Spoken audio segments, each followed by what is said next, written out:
नमस्कार, माझं नाव ऋषिकेश सुनीलराव देवडे आहे आणि हे आमच्या गावातलं प्रसिद्ध तळं आहे आणि तळ्यात बसलेली देवी आहे.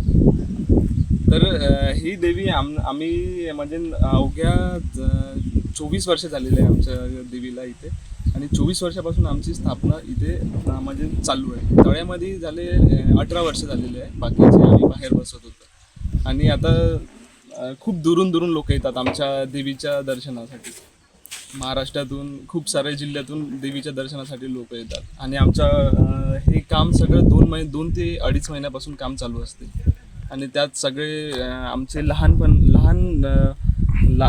कार्यकर्त्यापासून तर मोठ्या कार्यकर्त्यापर्यंत आमचे सगळे कार्यकर्ते एका जुटीने काम करत असतात इथे. काय वैशिष्ट्य आहे देवीचं?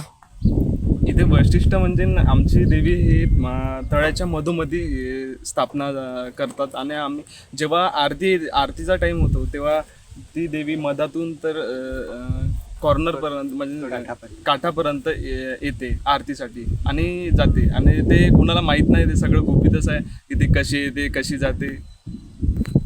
आरतीच्या वेळी किती लोक राहत असतील अंदाजे? आरतीच्या वेळेस कमीत कमी 2 ते 2.5 हजार लोक राहत असतात.